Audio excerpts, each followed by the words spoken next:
Il existe deux grands types de blockchain. La première qui est née et qui est sans doute une des blockchains les plus courantes est une blockchain dont le but est de réaliser des transactions qui sont, on va dire, prédéfinies. Et la blockchain, dans ce cas, définit ce qu'est une transaction, comment elle va s'exécuter, quelles sont les informations qu'elle doit contenir, ainsi de suite. Ça, c'est très appliqué, par exemple, dans Bitcoin ou dans globalement toutes les blockchains qui ont pour objectif de reproduire un peu le système bancaire. Donc, en gros, on va avoir des transactions qui disent que l'on a des comptes, ce qu'on appelle aussi des wallets, des portefeuilles. Et une transaction, c'est le fait de déplacer un token, donc un asset virtuel, d'un portefeuille à un autre portefeuille. Globalement, ça se résume à ça. Ça, c'est une partie des blockchains qu'on peut avoir. Une autre partie des blockchains qu'on peut avoir sont des blockchains qui vont exécuter ce qu'on appelle des smart contracts. Donc, dans ce cas-là, c'est un petit peu différent. C'est-à-dire qu'au lieu que la transaction soit prédéfinie à l'intérieur de la blockchain, en fait, cette blockchain contient non pas des transactions, mais des contrats, c'est-à-dire des programmes. Et ces programmes vont s'exécuter dans les blocs. Donc à ce moment-là, dans un bloc, on va obtenir des informations qui concernent à la fois la transaction en elle-même, donc quel est le programme informatique qui réalise la transaction, et l'ensemble des données d'entrée et de sortie. Ce type de blockchain sont les blockchains de type Ethereum, dont le but, en fait, est de faire de l'exécution de programmes, de smart contracts, qui vont être, de la même façon, de confiance. Alors, grâce aux blockchains qui exécutent des smart contracts, en fait, on peut réaliser tout un tas d'autres blockchains à l'intérieur de la blockchain. On reparlera de ça un petit peu par la suite.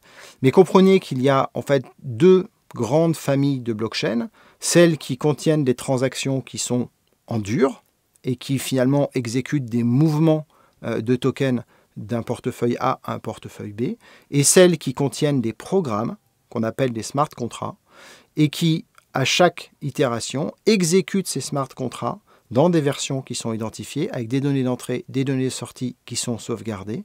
Et ainsi, il est possible, de façon plus dynamique, de faire évoluer les smart contracts au fil du temps, tout en ayant une traçabilité de smart contract au fil du temps. C'est-à-dire qu'on va toujours ces notions de distribution, puisque le smart contract va être exécuté par chacun des membres de la blockchain et vérifié par chacun des membres de la blockchain. Et cette transparence, puisque le programme qui est exécuté pour le smart contract va être stocké dans la blockchain et donc consultable par tout le monde. Ce sont deux types de blockchain qui séparent Bitcoin et Ethereum, mais depuis, de très très nombreuses autres blockchains fonctionnent soit sur le principe de Bitcoin, soit sur le principe de Ethereum. D'autres principes ont bien sûr pu être identifiés. Et globalement, aujourd'hui, vous aurez beaucoup de blockchains qui vont tourner sur des blockchains de type Ethereum pour réaliser des opérations qui peuvent être de type Bitcoin ou autre.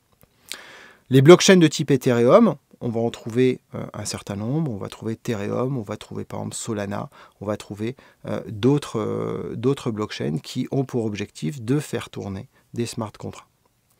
L'intérêt de ces systèmes-là, plutôt que de créer des blockchains comme Bitcoin, c'est d'utiliser en fait des blockchains déjà existantes, qui apportent déjà de la sécurité dans l'exécution des smart contracts et qui possèdent déjà un certain nombre de membres, une communauté assez large, qui permet dès le début d'avoir la notion de distribution qui est importante dans la blockchain. Donc on a toujours et assez facilement l'accès à la transparence, aux algorithmes de base et à la distribution en créant sa blockchain au-dessus d'une blockchain existante comme par exemple Ethereum ou Solana.